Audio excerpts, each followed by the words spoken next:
Dans un voyage, ce n'est pas la destination qui compte, mais le chemin parcouru. Je suis Gauthier Zimmerman et bienvenue dans Design Journeys. Design Journeys, c'est le podcast qui part à la rencontre des talents du design francophone. À chaque nouvel épisode, je discute avec un ou une designer à propos de son parcours, de son métier et de son quotidien. Mon objectif est de comprendre et de vous partager leur processus créatif, leur méthode de travail et leur façon de se réinventer. Bonne écoute! Rémi, Tristan, soyez les bienvenus dans ce second épisode de Case Study. Pour les auditrices et les auditeurs qui nous écoutent, Case Study, c'est un hors-série de Design Journeys dans lequel on revient sur un sujet en particulier. Il y en a déjà eu un avec Loïc, le ancien Head of Design de Malte, sur lequel on a parlé du rebranding de Malte. Et aujourd'hui, j'ai le plaisir de vous accueillir pour parler de recherche utilisateur, de comment vous menez la recherche utilisateur chez Blablacar, et surtout parler de votre livre qui, au moment où on enregistre, n'est pas encore sorti, mais normalement sera en précommande ou sera sorti quand l'épisode sortira. Donc ça s'appelle Discovery Discipline, et on va parler de ça aujourd'hui. Avant de rentrer dans le vif du sujet, est-ce que vous voulez bien vous présenter tous les deux, s'il vous plaît ? Salut Gauthier, merci de nous recevoir déjà. Ravi de te rencontrer et de faire partie de ce hors-série. Donc moi, je suis Tristan Charvilla.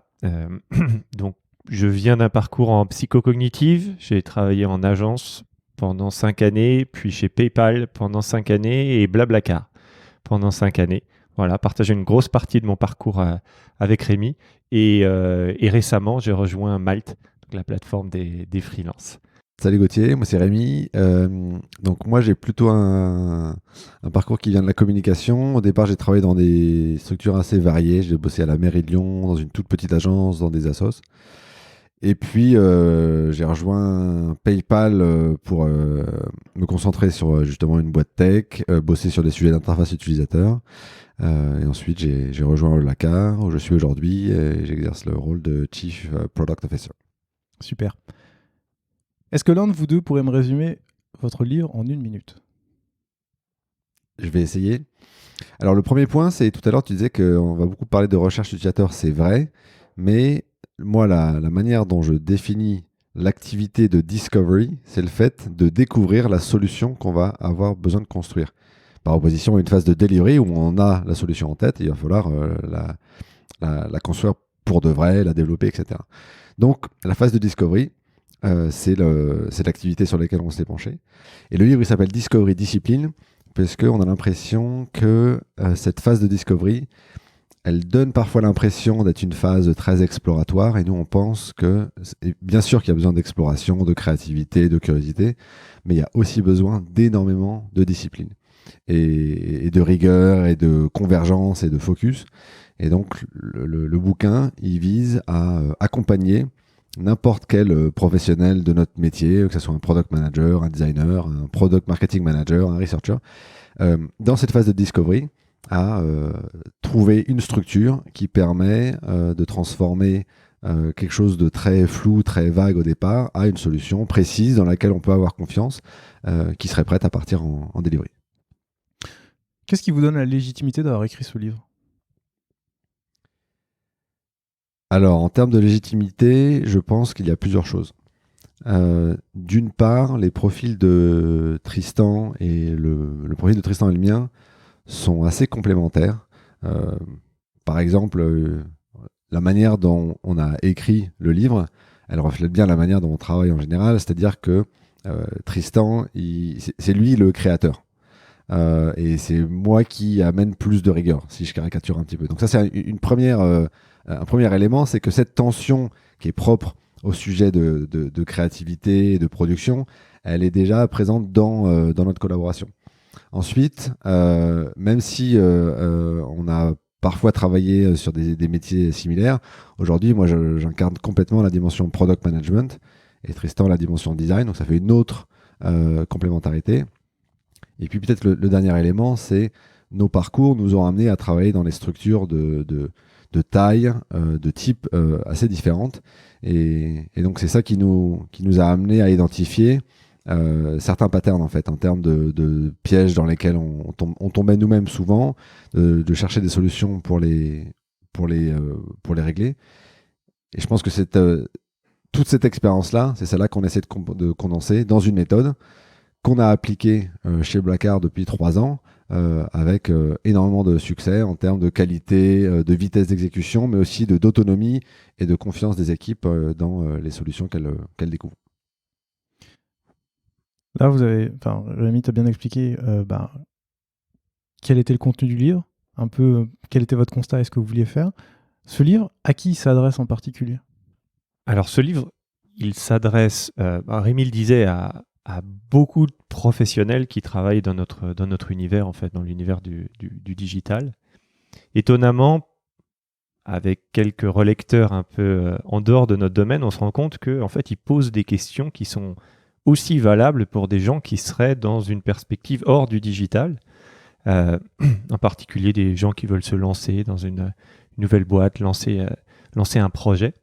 Parce qu'en fait, la méthode, elle pose finalement des questions fondamentales pour affiner et consolider un projet. Donc, dans un sens, elle pourrait s'adapter à énormément de sujets. Nous, on a décidé de l'affiner et de l'appliquer sur notre métier. Donc, les product managers et les designers au cœur de la cible. C'est une méthode commune aux deux. C'est peut-être ça qui est un petit peu étonnant à la première lecture, c'est que on ne distingue pas le rôle du PM et le rôle du designer dedans. Ils ont des livrables communs, ils travaillent ensemble. Ça n'enlève en rien leur rôle spécifique, évidemment, avec souvent un angle plus business, plus affiné sur le business et parfois la tech côté product manager, avec un angle beaucoup plus créatif, exploratoire, même un peu de recherche, souvent côté designer, mais rien n'empêche d'avoir un peu des deux. Et donc, on s'intéresse à ça dans la convergence de leurs compétences pour faire avancer le process. C'est ça qui nous intéresse beaucoup. Et après, en termes de taille de structure, ça marche vraiment pour toutes les tailles d'organisation, en fait. Et ça, c'est pas simplement notre mot à nous, c'est de l'avoir expérimenté. Elle a beaucoup été pensée et développée chez PayPal. Chez PayPal, en fait, on a commencé à avoir toutes les briques de cette méthode, mais de manière un petit peu dispersée. Voilà, on a inventé des exercices, on en a fait des présentations, on a vu ce qui marche pas. Donc, elle a été incubée chez PayPal. Et puis, donc, une boîte énorme, hein, avec une vraie culture digitale, mais une très grosse entreprise. Et puis ensuite, elle a grandi et elle s'est mise en œuvre chez Blablacar, une structure, c'est pas une microstructure, mais enfin, c'est une boîte bien plus petite.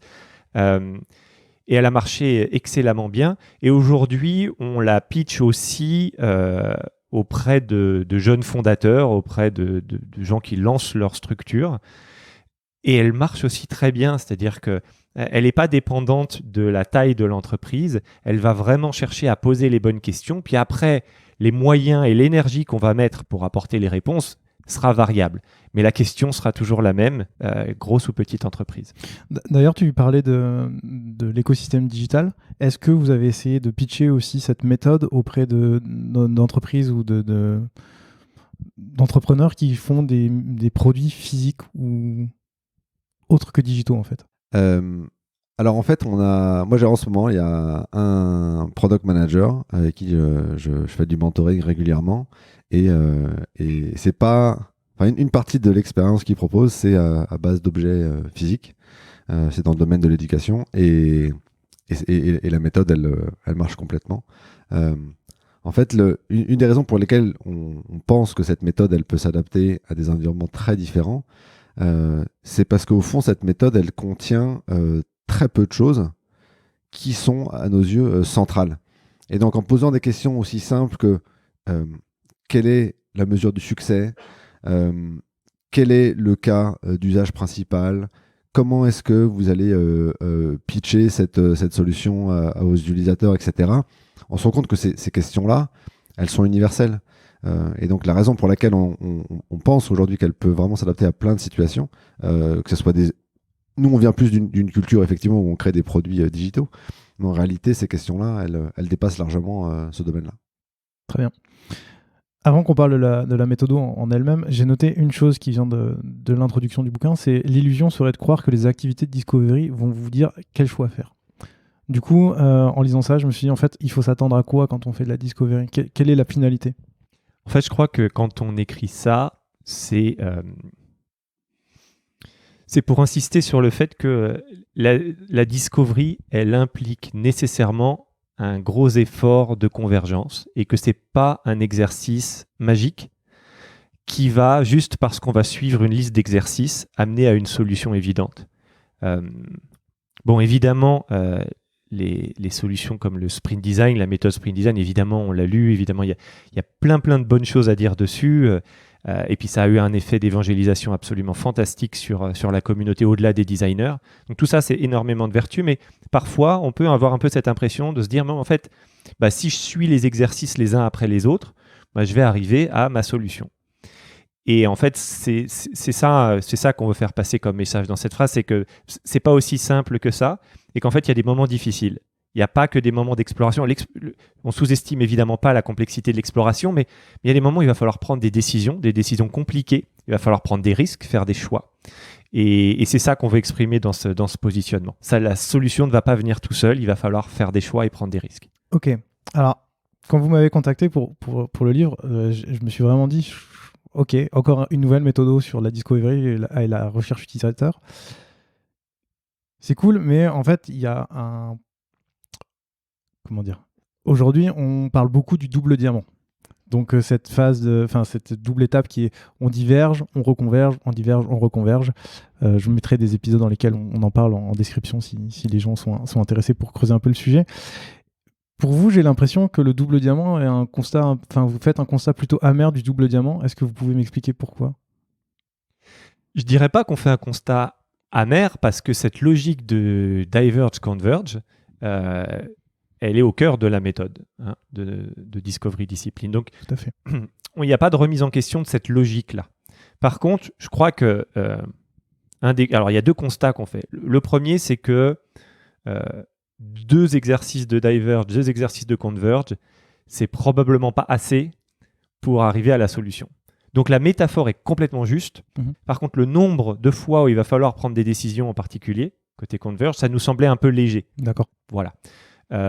Mais ça ne remet pas en cause le modèle, encore une fois. Mais voilà, ça c'était le premier constat. Et le deuxième constat, c'est pour l'avoir beaucoup pratiqué, dans des équipes design au sein, donc pour avoir aussi aidé les autres à le pratiquer, on se rend compte que, c'est ce que je te disais tout à l'heure, le diverge fonctionne maintenant très bien. On a réussi à libérer les esprits, maintenant se mettre autour d'une table pour dire on va lancer des idées, on ne juge pas les idées, on en génère, tout ça. On a bien avancé sur ces sujets-là. Ce n'était pas le cas il y a 15 ans. Il y a 15 ans, lancer des idées idiotes, ce n'était pas une bonne stratégie. Aujourd'hui, ce n'est plus un problème. Donc diverger, ce n'est plus un problème. Par contre, on voit toujours des grandes difficultés à la convergence. Et d'ailleurs, ça s'exprime pas mal aussi dans les méthodes d'aujourd'hui. On finit par voter. Le vote, ça a plein de vertus, mais enfin, c'est rarement la meilleure méthode pour aller faire des choix un petit peu forts. C'est souvent le consensus général qu'on cherche et ce n'est pas forcément la bonne stratégie. Donc, c'est en ça qu'on a challengé un peu le double diamant. Et on travaillait des visualisations de la chose et finalement, on se rend compte que la partie diverge, elle est peut-être très grande. Par contre, la partie converge, elle doit être très abrupte et très sèche. Donc, c'est presque la forme du diamant qu'on aimerait changer, avec une partie de converge beaucoup plus mise en avant parce que c'est ça qui est difficile aujourd'hui. Ok, pour qu'on voit bien les choses, du coup, est-ce que l'un de vous deux peut expliquer vraiment votre méthodologie, comment elle fonctionne et ce qu'on y retrouve dedans? Donc le principe de la méthodologie repose sur 7 étapes. Et ce qui est intéressant d'avoir en tête, c'est que nous, on pense que la discovery, c'est pas quelque chose, c'est pas un événement, c'est pas quelque chose qu'on fait de temps en temps, quand on a le temps, si le projet en vaut la peine. Chez Blackart, c'est quelque chose qu'on fait systématiquement pour tous les projets, de passer par ces 7 étapes-là. Le temps qu'on va mettre derrière chaque projet peut complètement dépendre. Si c'est un petit projet, on veut juste régler un petit sujet, on va le faire et on va appliquer la méthode beaucoup plus rapidement que le projet de l'année où on va consacrer des semaines, des mois entiers à des sujets de discovery. Mais dans tous les cas, on passe par les 7 étapes. Est-ce que tu veux qu'on passe en revue les 7 étapes ? On va passer dessus après, donc je pense qu'on peut rester un peu dans un peu plus haut niveau pour l'instant. Et donc le principe, c'est à chacune des étapes, on propose dans la méthode un certain nombre d'activités qui cherchent un peu à explorer une thématique en particulier. Par exemple, quel est le cadre dans lequel on va travailler pendant ce projet-là. Donc, c'est la première étape qu'on appelle frame, qui veut dire cadre en anglais. Mais une fois qu'on a fait ces activités-là, on va systématiquement passer par un livrable qui va forcer l'équipe à converger et à se mettre d'accord sur quelques éléments clés. Et la raison pour laquelle en fait, cette méthode elle s'adapte très bien à d'énormes projets et à des tout petits projets, c'est que ce travail de convergence-là, en réalité, il peut littéralement être fait en 30 secondes. La difficulté, c'est quelle est la fiabilité de ce travail de convergence-là. Et donc, pour des projets extrêmement importants, on va mettre énormément d'activités, d'exploration, de divergence pour nourrir ce choix qui va être fait. Si à l'inverse, un projet rapide, on va prendre plus de risques et faire plus d'hypothèses. Et donc, à chaque étape, on fait un travail de divergence et ensuite on converge, 7 fois de suite. Et il y a un lien entre tous les livrables. C'est-à-dire que ce qui se passe, c'est qu'au fur et à mesure qu'on avance dans le projet, on enrichit notre compréhension du problème qu'on cherche à résoudre. On commence à donner un peu de clarté à certaines parties de la solution. Et la solution qui émerge au final, elle est pas forcément, elle ne marche pas naturellement. Mais en tous les cas, il y a une cohérence qui a lieu, qui se crée au fur et à mesure de la méthode. Et donc cette méthode-là, en fin de la méthode, on a les grands contours de la solution qui ont été passés au crible de 7 différents critères. Et on est prêt à passer dans une phase de delivery. Donc ça veut dire qu'il y a encore plein de choses à clarifier. On n'a pas des spécifications précises, etc. Mais on a une idée solide qui est d'un point de vue produit, et d'un point de vue design, et d'un point de vue marketing, puisque c'est ces 3 angles qu'on a beaucoup regardés, et complètement cohérente et adaptée à la motivation qu'on avait en démarrant le projet au départ. Très clair. Donc on va rentrer dans les 7 étapes dans le détail. Moi j'avais juste une question, c'est... Donc, encore une fois, en tant que grand fan du double diamant, il y a 2 étapes. J'ai bien compris que vous vouliez ajouter des étapes parce que 2, c'est pas suffisante et qu'il faut souvent diverger et reconverger très vite. Cela dit, 7, ça me semble beaucoup. Qu'est-ce que vous répondez au fait que du coup, on passe d'une méthodologie assez simple, peut-être même simpliste, à une méthodologie qui est vraiment très processisée, mais qui a peut-être beaucoup trop d'étapes? Le sujet de la simplicité, c'est un sujet qui me tient extrêmement à cœur. Et ce que j'ai découvert avec le temps, c'est que simple, ça ne veut pas dire moins. Simple, pour moi, au contraire, c'est une histoire de densité. C'est une histoire d'avoir la bonne quantité des choses, par exemple, si on parle du nombre d'étapes. Donc, moi, je serais très curieux d'entendre de la part des lecteurs du livre ou des personnes qui ont écouté le podcast, de nous partager, selon eux, laquelle des étapes n'a pas de valeur. Et ça serait une bonne discussion. En réalité, je ne crois pas que les choses qu'on essaie d'évoquer de manière très précise dans notre méthodologie de Discovery Discipline ne sont pas présentes dans les explorations qui utilisent la méthodologie du double diamant. La particularité, c'est que nous, on leur met un spotlight extrêmement précis et on ne peut pas passer à côté. Et donc, on a déjà eu parfois la question de moi j'ai pas le temps de passer par les 7 étapes. Très bien, on n'a pas le temps. Mais ça veut dire que tu n'as pas le temps de savoir le cas d'usage que tu cherches à résoudre, ou tu n'as pas le temps de définir à quoi le succès pourrait ressembler, etc. Et en fait, la réponse, ça semble évidemment non. Donc la question, pour moi, c'est plutôt quelle intensité on va mettre derrière la réponse à chacune de ces questions-là. Mais de se dire qu'on n'est même pas intéressé par se poser la question me paraît étonnant. Bon, je vous cache pas que cette question-là, je me la suis posée au début en lisant l'introduction du livre et qu'à la fin, je me suis dit un peu comme toi en fait. C'est effectivement, elles ont toutes leur place. Donc c'était surtout pour avoir votre point de vue dessus, d'un point de vue d'un lecteur qui dirait au début genre ah là c'est beaucoup, parce que je sais que vous posez encore la question à l'heure actuelle de est-ce que vous allez le mettre ou pas sur la page de présentation du livre. En tout cas, moi, ça m'a fait peur au début, mais une fois que j'ai tout lu, je me suis dit, ok, elles ont chacune un sens et elles ont toutes leur place.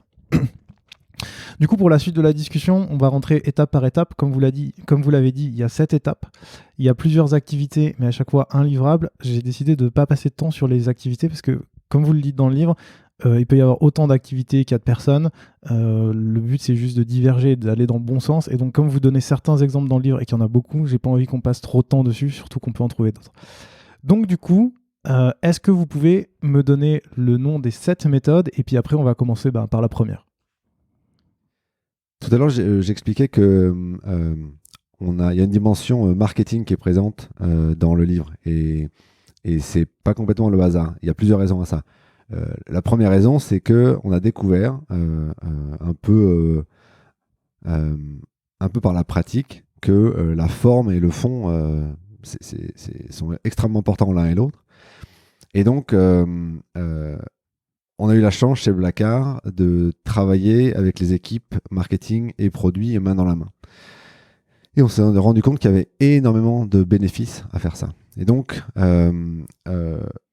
il se trouve que quand on réfléchit à partager notre méthode, on réfléchit aussi à des choses comme la manière dont on va le pitcher. Et donc, pour que les gens retiennent correctement cette méthode-là, on a trouvé un acronyme donc en 7 lettres qui correspondent aux 7 étapes. Ce mot, c'est donc focus en anglais, qui veut dire le fait d'être extrêmement concentré.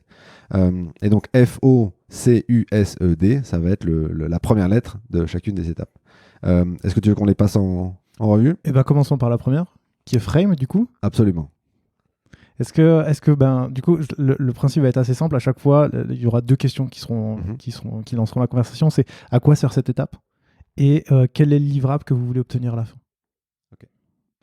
Donc la première étape s'appelle frame, qui veut dire cadre en français.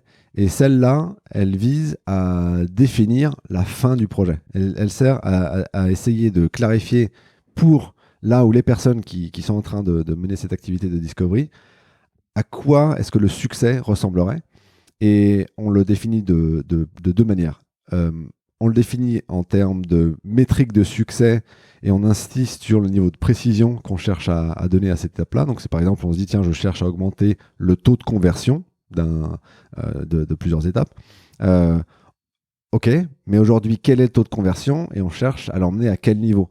Juste dire, je cherche à augmenter le taux de conversion, ça semblerait dire à l'équipe qui travaille dessus que augmenter le taux de conversion de 0,1% serait un succès. Peut-être, peut-être pas, mais en tout cas, c'est très différent de l'augmenter de 10% ou de 100%. Donc, avoir ce niveau de précision-là, ça fait partie du livrable. Et l'autre élément qu'on cherche à définir à cette étape-là, c'est ce qu'on appelle la métrique de damage control. Et là, on force le projet à être clair sur qu'est-ce qu'on est prêt ou pas à heurter comme autre métrique. Donc, peut-être qu'on va améliorer le taux de conversion, mais on va faire baisser le panier moyen. Est-ce que c'est vrai? Est-ce qu'on est prêt à faire ça? Et ça, c'est des discussions qu'on force l'équipe à avoir très très tôt dans le projet. Il me semblait qu'il y avait aussi un 3e facteur qui était la time box. Est-ce que c'est quelque chose qui rentre en compte aussi dans cette conversation-là ou c'est plus lié au contexte business ou autre? En fait, le time box, pour nous, ce qui est extrêmement important, c'est de définir la quantité d'efforts qu'on va mettre dans ce travail de discovery. Et la raison pour laquelle on le définit à ce moment-là, c'est parce que ça va dicter la quantité de temps qu'on va passer dans toutes les autres étapes. Mais en réalité, c'est qu'elle doit forcément être cohérente avec l'ambition de succès qu'on vient de définir. Si on se dit qu'on veut doubler le taux de conversion et qu'on est prêt à y consacrer 2 jours de travail, ça semble complètement irréaliste. Donc cette conversation-là, elle est extrêmement utile tout au départ pour cadrer les autres étapes du projet. Très bien. Et du coup, sur quoi, plutôt première question, là, qui travaille sur ces success metrics? Est-ce que c'est... Donc, j'ai bien compris qu'il y avait toujours un travail PM designer. Est-ce que le marketing rentre aussi dedans? Est-ce qu'il y a les devs qui rentrent aussi dans cette réflexion-là? Alors, honnêtement, dans le livre, nous, on prescrit rien de tout ça. Ok. Parce que je peux être fondateur d'une nouvelle startup et je suis tout seul et ça marche quand même, etc. Donc, on n'est pas prescripteur. Après, effectivement, ça va être quelqu'un qui va être confortable avec l'idée de définir ces éléments-là. Mais ça dépend plus du profil de chaque personne que du métier. Il peut y avoir des designers qui ont un énorme appétit pour ça. Il peut y avoir des product managers qui ne sont pas complètement à l'aise avec certains de ces sujets. Donc, souvent, ce qui rentre en fait en jeu, c'est qu'est-ce qui fait que ce projet est même en train d'avoir lieu. Et c'est rarement le fruit du hasard. Il y a forcément quelque chose qui dépasse ce projet-là dans l'entreprise, qui a donné naissance à ce projet-là. Et donc là-dedans, il y a forcément beaucoup d'indices qui nous disent la raison pour laquelle on va bosser dessus. Du côté des designers, on parlait tout à l'heure du fait que chacun pouvait avoir une force particulière, hein, si on se concentre juste sur le product manager et le designer. Et là, cette étape frame, dans des équipes constituées un peu larges, elle peut ressembler à une étape dédiée au product manager. Mais en fait, c'est une énorme opportunité aussi pour les designers de participer à la définition de ces métriques. Parce que même d'un point de vue de la manière dont on va approcher le design, l'intention du projet, elle est clé. Alors, Rémi parlait de taux de conversion, mais on peut imaginer aussi des taux d'adoption, par exemple. Hein, j'ai envie de développer une fonctionnalité et je pense que 20% de ma cible est la cible de cette fonctionnalité. Voilà. Donc, je m'attends si j'ai un taux d'adoption de 20%, j'ai vraiment atteint mon objectif. Ça arrive, tu vois, et j'ai besoin c'est des cas particuliers, c'est des supports pour des besoins spécifiques. Donc, ça, c'est un cas. L'autre cas, c'est non, mais en fait, c'est une option mainstream. J'ai envie que toute ma cible l'adopte, et donc là, je vise plutôt un 80% d'adoption. Bon, ça, c'est l'objectif du projet, mais la manière dont tu vas designer ta fonctionnalité, elle ne va pas être la même. Si tu as envie que tout le monde la voit, tout le monde soit éduqué et que ce soit hyper accessible, ou alors si c'est pour des cas particuliers. Donc, la collaboration là-dessus des designers, elle est aussi essentielle, même s'ils n'ont pas forcément l'évidence que c'est le cœur de leur activité. En fait, ça va les aider énormément. Ça marche. Du coup, toutes ces personnes qui travaillent sur cette première étape, sur quoi elles doivent se focaliser pour atteindre cette success metrics? S'il y avait une chose à leur conseiller, sur quoi il faut se focaliser pour atteindre le livrable qui est la success metric? En fait, l'erreur très courante qu'on voit à cette étape-là, c'est un product manager qui ne va pas vouloir définir la success metric avec précision en se disant mais en fait j'en sais rien. Et c'est normal que cette personne n'en sache rien puisqu'on ne sait même pas quelle est la solution qu'on va implémenter. En fait, c'est de comprendre qu'il ne s'agit pas d'un exercice de prédiction. On ne cherche pas à prédire ce qui va se passer. On cherche à définir l'ambition du projet. Donc c'est ça le changement d'état d'esprit qui fait toute la différence. C'est d'essayer de se dire, on est autour de la table avec quelle ambition? Et donc, par exemple, si on prend un exemple de taux de conversion, l'objectif, c'est pas de savoir si ça va faire 9% ou 10% ou 11%. La question, c'est est-ce qu'on cherche à faire x10 ou x100 ou x1,5? Cette discussion-là, comme vient de l'expliquer Tristan, elle est fondamentale pour toutes les personnes qui vont bosser sur le projet. Et si on cherche à faire un projet qui fait x10, probablement qu'on va se permettre d'explorer des choses qui sont complètement différentes que si on veut faire régler un petit problème marginal. Donc c'est une histoire de définir l'ambition du projet et le choix d'une métrique, mais surtout le choix du niveau d'ambition, d'augmentation ou d'amélioration de la métrique est important pour tout le monde. Si par exemple on veut qu'il y ait de l'acquisition de nouveaux utilisateurs liés à un projet et que l'équipe marketing elle n'est pas du tout au courant, ben c'est complètement déconnecté en fait. Donc il va falloir peut-être potentiellement prévoir un budget lié à la promotion un budget marketing et à la promotion de cette nouvelle fonctionnalité-là. Et donc voilà, l'ambition du projet est clé en termes d'état d'esprit. On ne cherche pas à prédire ce qui va se passer, on cherche à clarifier et à forcer la conversation auprès de tous les membres de l'équipe, de se dire quelle est l'ambition qu'on a au départ. Et donc c'est pour ça qu'à la fin, vous dites qu'une des erreurs principales à cette étape, c'est de mal définir la success metric? Oui, et de se cacher derrière une excuse qui semble juste, qui est je ne sais pas ce qui va se passer, et c'est trop tôt en fait. L'excuse souvent, c'est trop tôt pour le définir. Parce que la solution n'existe pas encore, même dans notre tête. Et je crois que c'est, pour moi j'inverse complètement, c'est la manière de regarder le sujet, c'est comment peux-tu savoir quelle sera la bonne solution si tu ne connais pas l'ambition que tu y mets derrière. Et en réalité, en définissant ce niveau d'ambition-là, on élimine immédiatement énormément de solutions. Donc en fait, on est déjà en train de préparer le travail de discovery en donnant à l'équipe la possibilité de rapidement se dire ça ne peut pas du tout rentrer dans le champ de ce qui nous intéresse. Et donc, c'est des premiers filtres qui vont énormément aider à ce que ce travail de discovery ne parte pas dans tous les sens. Donc, c'est bien une ambition et pas un objectif à atteindre. L'objectif peut être différent à la fin. Quelle différence tu fais entre les deux ? Par exemple, l'ambition, si tu dis que c'est de faire x100, mais qu'à la fin, je sais pas, vous vous rendez compte que ça fait x50, est-ce que du coup ça veut dire que la success metric a mal été étudiée au départ, ou est-ce que c'est juste qu'au cours du process vous vous êtes rendu compte que l'ambition était peut-être trop élevée, mais que réduire à un objectif réalisable de moitié, c'était OK, et donc vous pouviez continuer sur cette voie-là? En fait, si on se dit que c'est un objectif x100 et qu'on fait x50, en réalité on est dans le bon ordre de grandeur.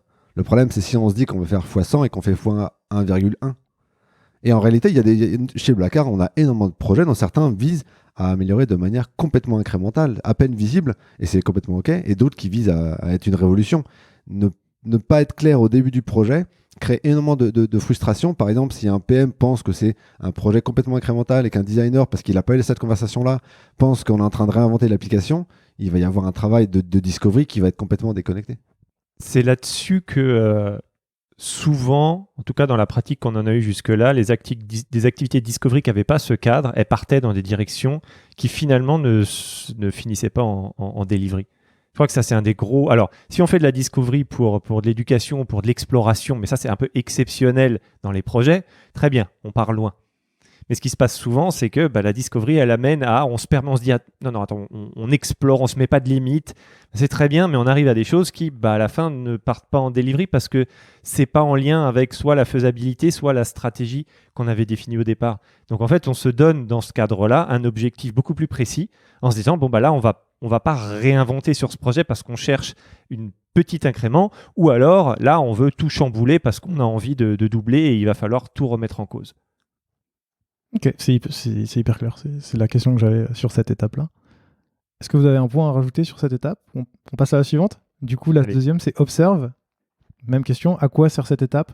Et quel est le livrable à la fin ? Alors, l'étape observe, elle cherche à explorer la problématique qu'on cherche à résoudre. C'est la grande question pour beaucoup et en particulier dans le design. Mais alors, quel problème tu cherches à résoudre ? Donc c'est ça l'objectif. L'angle qu'on adopte, alors évidemment dans les activités on rentre pas dans le détail parce qu'en fait vous les connaissez pour une grande partie, c'est les interviews, évidemment c'est le regard sur la donnée aussi existante bien sûr, mais c'est beaucoup de quali, des home visits, des campagnes téléphoniques, des observations, voilà, toutes ces techniques qui te permettent d'aller plonger un petit peu dans la réalité des usages et se dire mais alors quel est le vrai cas, quel est le cas fondamental, le problème fondamental que je cherche à résoudre. Et en fait, l'exercice un peu difficile, mais comme pour toutes les étapes, ça va être cet exercice de convergence, justement. Parce que des problèmes, on en trouve beaucoup. L'important, c'est plutôt de savoir quel est le problème fondamental.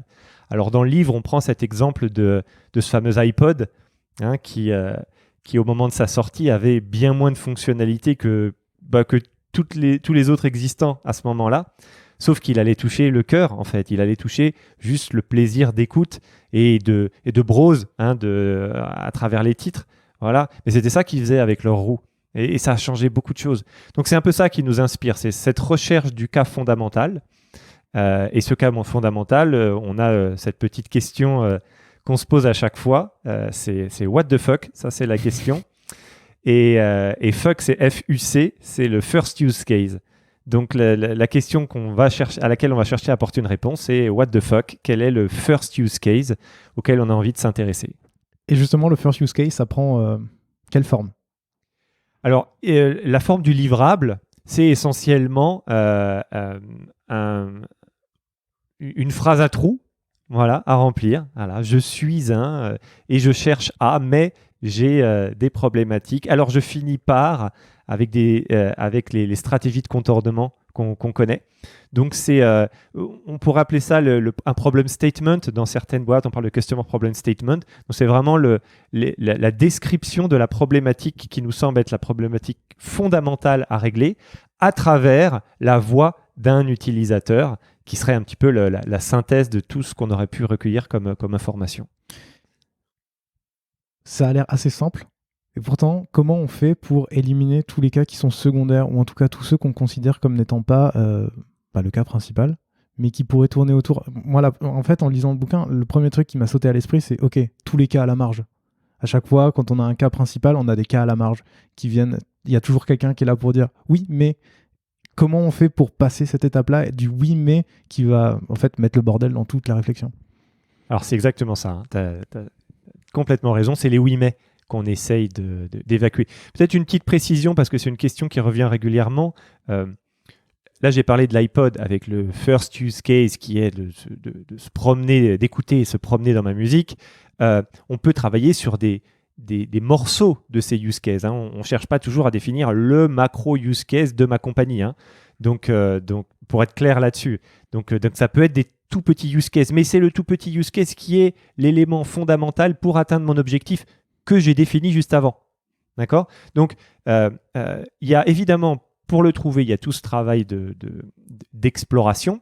Le livrable précédent est un premier filtre pour arriver à évacuer ces cas secondaires. C'est-à-dire qu'on va aussi se poser la question, attends, notre objectif, il est là.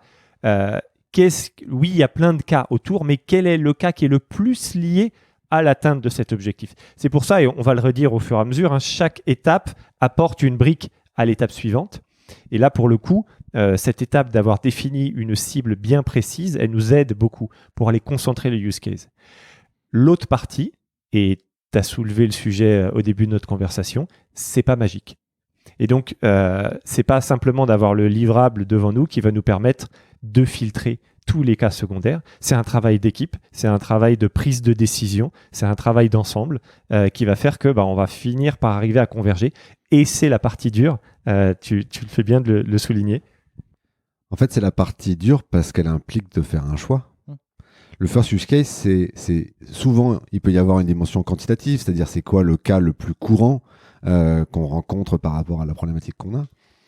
Mais parfois, l'évidence n'émerge pas et il faut faire un choix. Et donc, ça arrive assez souvent qu'on voit des équipes se perdre dans des activités exploratoires pour éviter de faire un choix, en espérant que mais si on fait encore un round d'interview, peut-être qu'il y a l'évidence qui va nous tomber dessus. Et parfois, il n'y a pas et il faut faire un choix. Et donc, c'est pour ça que c'est difficile. Et c'est pour ça que la majorité des projets de Discovery ne font pas ce choix-là et donc finissent par soit essayer de couvrir 40 use cases, soit beaucoup plus tard, pour des mauvaises raisons, pour des contraintes de faisabilité, par exemple, vont être réduits à devoir en choisir plein, mais alors que nous, on pense qu'il faut le choisir dès le début en se disant, on optimise pour quel cas. Ça ne veut pas dire que dans la partie de delivery, on ne va pas avoir à prendre en compte certains cas d'usage secondaire, mais en tous les cas, ça veut dire que la prise en compte, elle n'est pas dès le démarrage, et le cœur de la solution ne va pas être autour de tous ces cas d'usage secondaire, mais autour d'un cas qu'on a consciemment choisi. Là encore, j'ai une question sur qui décide de ce cas, parce que je me rends compte que moi, par exemple, dans ma boîte, quand on est entre PM et designer, on est plutôt OK, ou en tout cas on y arrive. Mais dès qu'on va intégrer d'autres personnes, par exemple les devs, on va peut-être se rendre compte que le cas n'est pas le cas auquel ils pensent, où ils vont tout de suite dire c'est trop compliqué à développer, même s'il n'y a pas de solution, ou avec les product marketing, parfois se dire ok, mais c'est peut-être pas tout à fait ça qu'on a vu chez nos clients, ou c'est pas tout à fait ça ce qu'ils demandent. Du coup, est-ce qu'il vaut mieux faire un choix dans un plus petit groupe ou un choix dans un plus gros groupe, mais avec le problème de mélanger les avis et donc de prendre encore plus de temps à la fin à trouver le meilleur scénario? Ma recommandation là-dessus, pour moi, c'est pas la taille du groupe, c'est le fait d'être clair sur qui prend la décision. Donc, qu'il y ait 15 personnes avec 15 avis différents parce qu'ils ont 15 expertises différentes, c'est pas un problème. Ce qui peut être problématique, c'est soit si on n'est pas clair sur qui va prendre la décision, ou si on est clair sur le fait que il faut l'unanimité des 15 personnes pour prendre la décision. Ça, c'est un peu les écueils. Mais s'il y a une personne qui est désignée, et ça peut dépendre de la culture de l'entreprise, ça peut dépendre du projet, ça peut dépendre de la personnalité des personnes. Donc moi, j'aurais du mal à prescrire qui doit prendre la décision. Et par exemple, chez Blablacar, sur un projet, cette étape-là, Honnêtement, c'est une étape où ça peut vraiment dépendre du sujet. Ça peut être le product manager ou ça peut être le designer. Là, pour le coup, en fait, la méthode, elle ne prescrit pas ça. Ok. Et donc, moi, j'accorde beaucoup d'importance par exemple, à la liberté qu'un product manager et un designer ont pour décider comment est-ce qu'ils bossent ensemble. Et en réalité, bien sûr qu'il y a des différences fortes en termes de rôle, en termes d'expertise, mais n'oublions pas qu'il y a aussi pas mal de choses qui sont en commun. Et donc, si une paire PM designer choisit différemment de gérer cette étape-là et de donner la décision à l'un ou à l'autre par rapport à une autre équipe, moi, j'y vois pas d'inconvénient. Ok, mais par contre, c'est une personne qui doit être décidée. Enfin, à quel moment on établit que c'est cette personne-là qui décide, qui tranche à la fin? Est-ce que c'est à chaque étape, cette personne peut changer ou c'est une sorte de guide suprême de la méthodologie qui, sur les 7 étapes, va décider à la fin pour chaque étape? Les deux sont possibles. Je n'emploierai sûrement pas le terme guide suprême Non, parce que je pense que c'est surtout un gros fardeau de choisir. Et donc, je pense que c'est difficile et c'est une vraie responsabilité.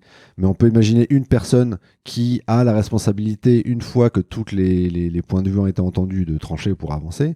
Soit on peut décider au début du projet que selon les étapes, ce sera différentes personnes en fonction de leur expertise. Les deux peuvent fonctionner. Ok, très bien. Dernier point sur cette étape-là, c'est quelles sont les erreurs à éviter? L'erreur classique à éviter, c'est de ne pas choisir.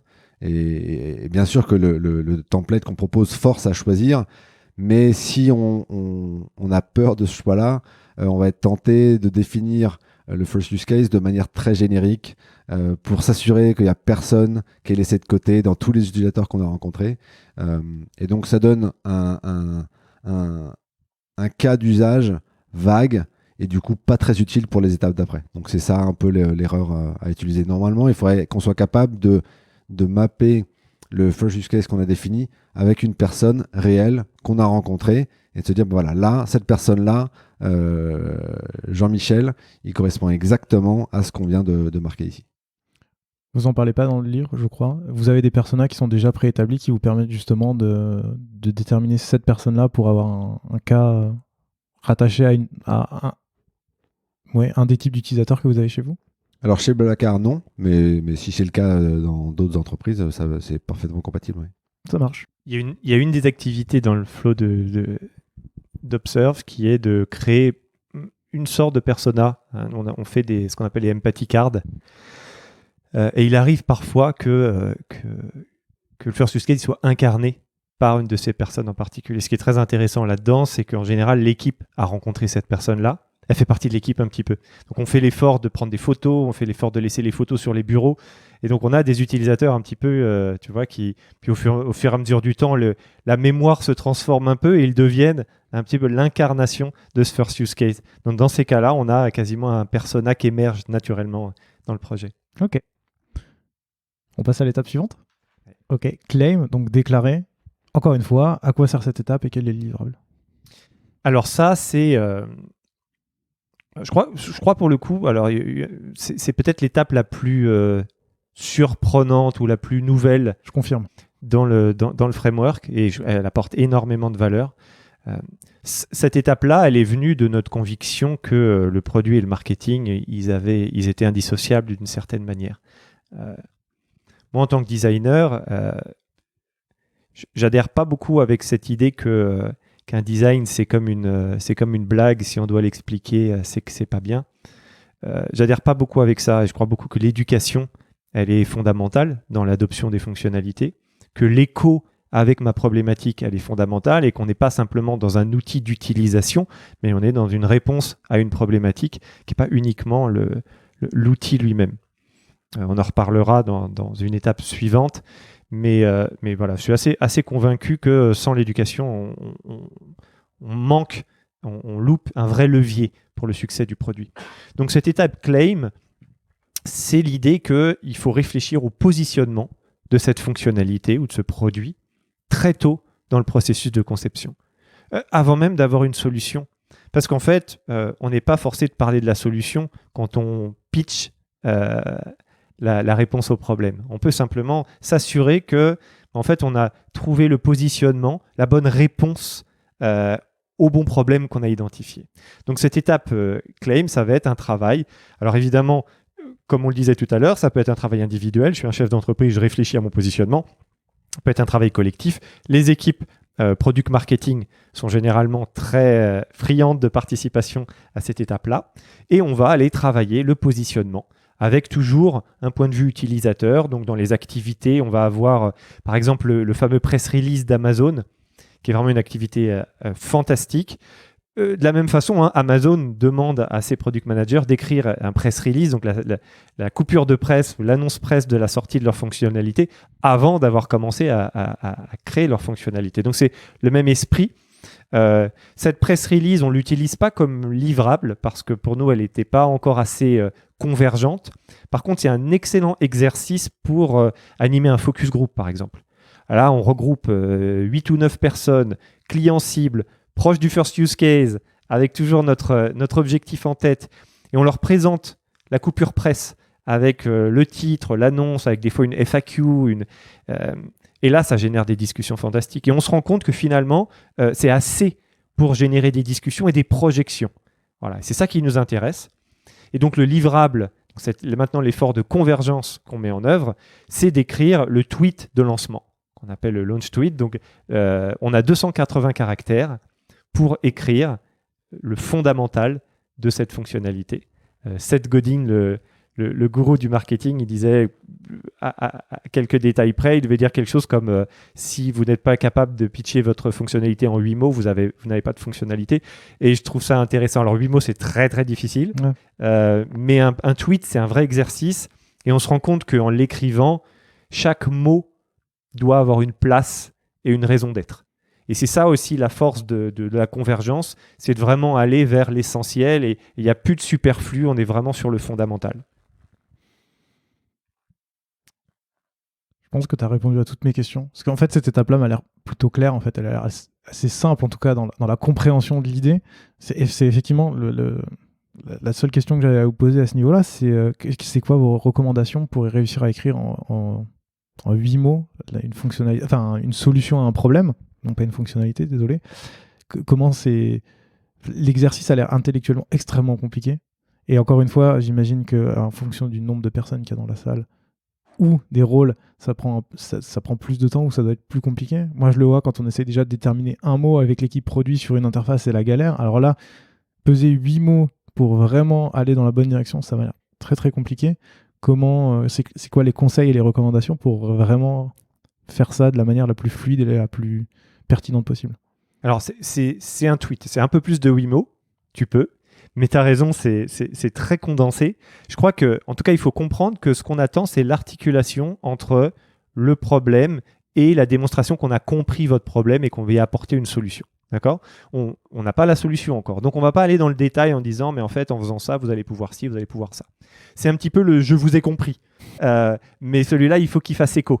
Donc, généralement, on va réarticuler une partie du first use case. On va prendre le mot-clé. Tu vois, cette espèce de truc où on se dit, tiens, quand je vais prononcer ce mot-là, je vais activer l'émotion du problème chez mon interlocuteur et le mot qui va y apporter une réponse réconfortante, une réponse rassurante. On pourrait presque, avec ces 2 mots, se dire, voilà, je soulève le problème et je montre à quel point je l'ai compris, ce problème. Donc là-dessus, on arrive en fait à converger fort en se disant, mais en fait, ça peut tenir en vraiment très peu de mots. Puis après, tu crées la phrase autour pour que ça prenne la consistance. Mais on aurait presque pu aller jusqu'à cet exercice de se dire un mot pour chaque, parce que c'est vraiment problème et réponse qu'on cherche à avoir. Peut-être parce qu'on discute avec toi et qu'on est dans le domaine de la santé. Prenons un exemple on apporte une solution à quelqu'un qui a des maux de tête. Si je devais en faire une publicité, je ne parlerais pas de la composition de la molécule. Je parlerais, du mot de tête. Et est-ce que c'est mot de tête ou migraine ou un autre mot? Et puis ensuite, du soulagement. À quoi ça ressemble, la description du soulagement. Et peut-être qu'il peut avoir après ce tweet-là, un élément qui va crédibiliser le fait qu'on a bien apporté une réponse à cette question-là. Mais on voit bien que là-dedans, comment est-ce que l'aspirine il il est créé, n'a aucune importance en fait. Par contre, et c'est là aussi où on voit la cohérence de la méthode, c'est que par contre d'avoir de la clarté à ce stade-là sur le problème et les critères que la solution qu'on cherche doit remplir vont être extrêmement utiles, encore une fois, pour les étapes d'après, tout est en cohérent avec les étapes d'avant, le first use case et l'objectif qu'on cherche à atteindre. Ça résonne beaucoup en moi, ça me rappelle, pour reprendre la métaphore de l'iPod de tout à l'heure, en fait c'est exactement ce qu'ils ont fait avec la pub de l'iPod, où à l'époque, tous les MP3 c'était X mégas, X gigas, alors que l'iPod c'était 1000 morceaux. C'est un peu ça aussi l'idée qui est derrière, de se dire en fait, voilà, ok. Complètement. Ce qui, du coup, fait une transition trouvée sur l'erreur. En fait, si j'ai bien compris, dans cette partie-là, l'erreur à ne pas commettre, c'est d'éviter le jargon, ou en tout cas de surcomplexifier avec des mots de la tech, on va dire, ou en tout cas bien connus des designers, des PM et des gens qui sont dans la salle, mais incompris des personnes qui sont à l'extérieur. Oui, mais plus généralement, de passer toute notre énergie à parler de la solution et des composantes techniques de la solution et de quoi elle est faite, au détriment de parler du problème et de la sensation d'être soulagé de ce problème-là d'un point de vue utilisateur. Et donc je pense que c'est ça l'erreur. Et en fait, cette erreur, elle est humaine, elle est naturelle. C'est que le cœur du quotidien de l'équipe qui bosse sur ce sujet-là, c'est en effet, effectivement d'avoir un langage technique qui est nécessaire pour trouver les bonnes solutions, etc. Mais il faut trouver la capacité de s'en éloigner. Et c'est là où la forme d'un tweet, il y a une contrainte d'espace, évidemment. Mais il y a aussi un tweet, c'est quelque chose qui est potentiellement qui peut toucher n'importe qui. Donc par définition, il faut que ce soit quelque chose qui soit aussi grand public que possible. Tristan, tout à l'heure, tu parlais du fait que la press release, vous faisiez une press release pour avoir des focus group et pour pouvoir discuter. Est-ce qu'une fois que le tweet a été rédigé, vous refaites la même chose, ou en tout cas vous en parlez avec des utilisateurs pour voir comment c'est perçu de leur côté ? C'est une bonne question. L'avantage de la press release, en fait, pour nous, c'est un exercice d'exploration. Donc, c'est vraiment ça qui nous permet d'aller recueillir l'information. Ça génère des choses. Le tweet, il est très subtil parce qu'il va plus chercher l'impact que la discussion. Donc, ce qui est intéressant à faire, et quand c'est possible, c'est de recontacter les personnes qui ont participé à ces discussions. Et d'ailleurs, généralement, elles sont toujours d'accord pour le faire parce qu'elles ont contribué à construire quelque chose, et d'aller s'assurer dans le feedback qu'on a bien synthétisé, si tu veux, toutes les discussions et les éléments qu'ils ont soulevés. Voilà. Il y a un point, et là, quand tu le dis, que je trouve hyper intéressant, c'est qu'on pourrait même, et ça, on ne l'a pas encore fait, imaginer une sorte d'A/B test quanti là-dessus, aller pré-lancer des tweets sur des populations et voir un petit peu à quel point ça réagit. Ça, on n'a pas creusé ça, mais c'est une idée. Est-ce qu'il y a d'autres points à voir sur cette étape ? Je crois qu'il y a un point intéressant, c'est que quand on fait bien ce travail, le go-to-market derrière, il est beaucoup plus simple. Donc ça, c'est plus pour les gens du marketing. Hein, quand cette étape de inbound, on appelle, a été bien faite, en fait, le outbound derrière, ce go-to-market, il est beaucoup plus simple. Il y a encore beaucoup trop de cas où on construit la fonctionnalité, puis on contacte le marketing pour voir avec eux comment ils vont aller pitcher ça. Je crois que de le faire très tôt, ça a de la valeur pour tout le monde. Et ça a aussi de la valeur pour l'activité de conception de design. Parce que dans cette activité de rédaction du tweet, on va chercher les mots-clés, on va chercher l'intention. Et cette intention-là, elle va nécessairement se refléter dans l'expérience, dans le choix des mots de l'expérience. Donc concrètement, quand on fait ces focus group avec le press release, les personnes responsables de la rédaction du contenu, elles sont essentielles à poursuivre ces moments-là. Parce que c'est là où va émerger le vrai mot. Tu vois, les vraies façons de réfléchir de l'utilisateur vis-à-vis de ça. Donc, pareil, ça, c'est des sources d'alimentation sur les activités suivantes de design et de go-to-market. Juste un exemple d'A/B test de tweet, ou en tout cas d'idées très très similaires. Il y a des auteurs de livres à succès qui font sous forme de Google Ads des A/B tests de pitch de leurs livres pour en définir la couverture et pour en définir le titre, le sous-titre, etc. C'est pas une technique qu'on a employée pour notre livre, peut-être qu'on aurait dû parce qu'on se pose encore des questions, mais en tous les cas c'est exactement cette idée-là, et en fonction de juste du pitch qui résonne le mieux, et ben ça devient le produit. Et donc c'est un très bon exemple de la capacité de définir en fait l'appétence d'une tagline et même de la mesurer et la comparer. C'est hyper intéressant. Parce que nous aussi, comme tu le disais Tristan, nous on a parfois des problèmes à communiquer avec le marketing, et justement de savoir quand est-ce qu'on doit les intégrer, quand est-ce que, etc. Et je trouve que avec le recul, cette troisième étape est vraiment un point de convergence qui est hyper important, voire nécessaire pour aligner tout le monde sur ce point-là. Peut-être juste en rebondir sur un détail que tu viens de dire, c'est que le sujet de convergence, il est aussi convergence effectivement des différentes expertises, et que les livrables qu'on a définis aident énormément à ce que tout le monde d'un seul coup parle un même langage. C'est pour ça que dans le livre, nous, on n'insiste pas beaucoup sur les différents rôles à jouer, puisque ces livrables-là, les 7 livrables, ils sont compréhensibles par n'importe quel métier qui pourrait être impliqué, et évitent justement à faire se parler des personnes qui parfois travaillent un petit peu en silo. Top. Quatrième étape, unfold, qui veut dire se dérouler. Là encore, à quoi sert cette étape et quel est le livrable à la fin? Donc là, ce qu'on cherche à faire à cette étape-là, c'est un peu de prendre du recul et d'essayer d'identifier quels sont ce qu'on appelle les 5 touch points. Donc les 5 moments clés de l'expérience qu'on va proposer. Et là, il y a plusieurs idées derrière. Une idée, qui est directement liée au sujet qu'on vient d'évoquer, c'est que souvent, le première étape de l'expérience avec un service ou un produit ne commence pas par le produit, par le service, mais par sa promotion.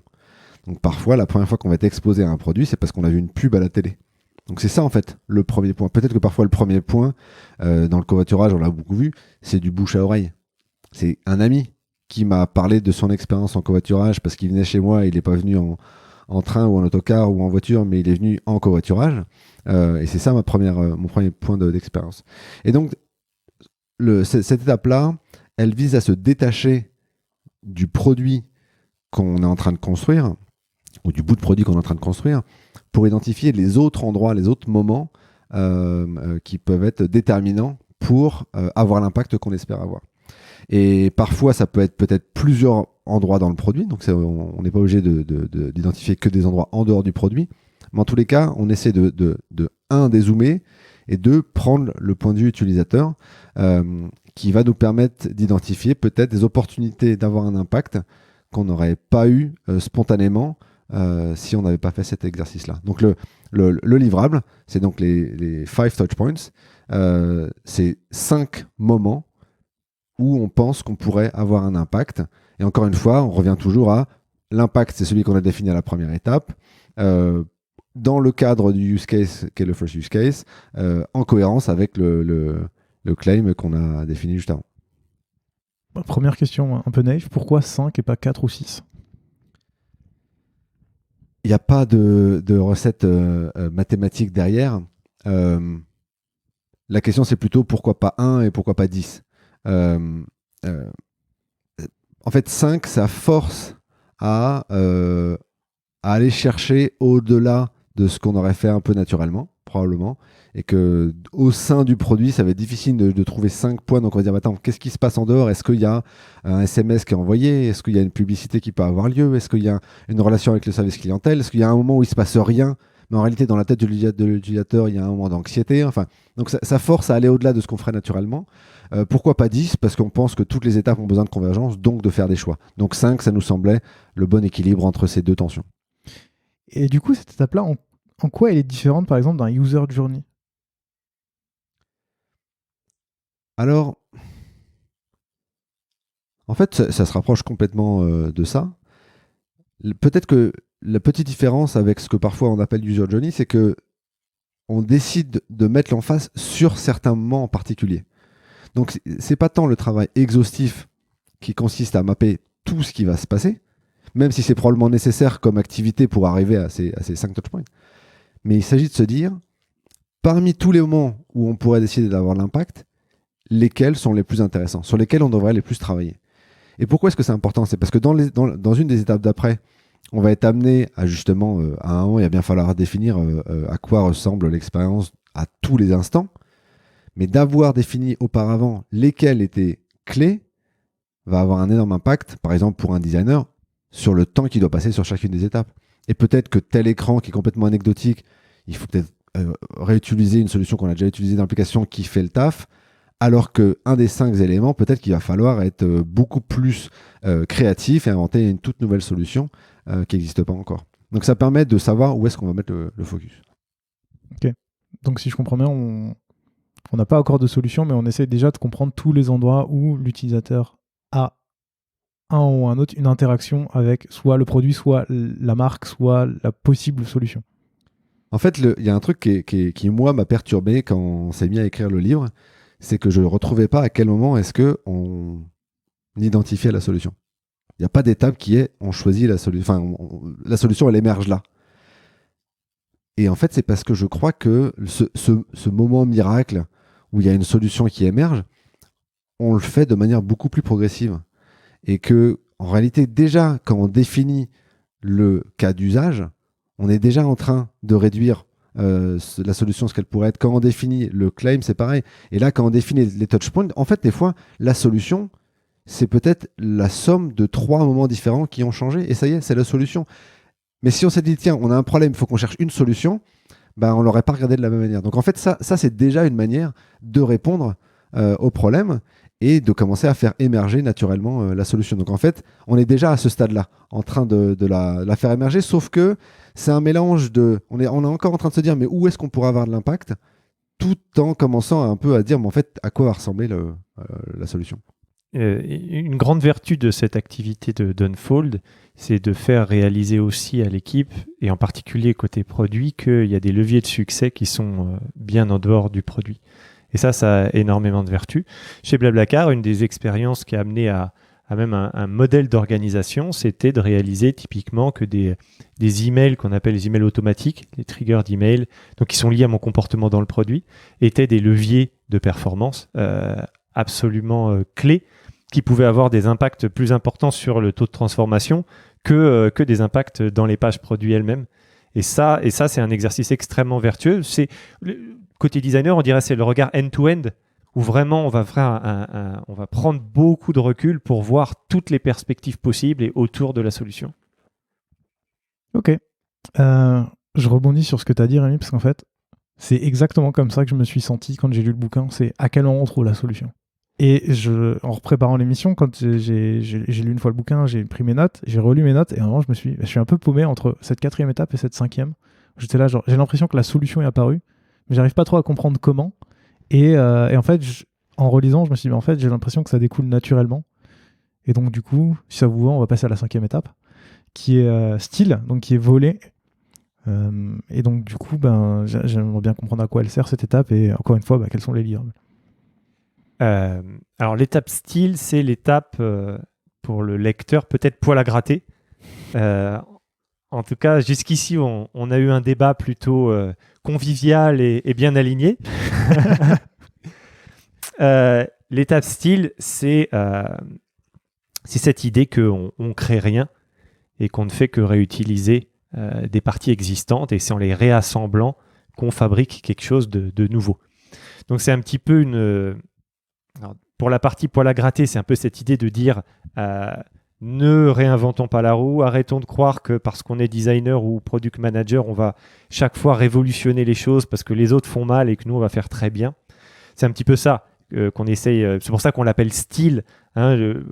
Pudiquement, on appelle ça de l'inspiration.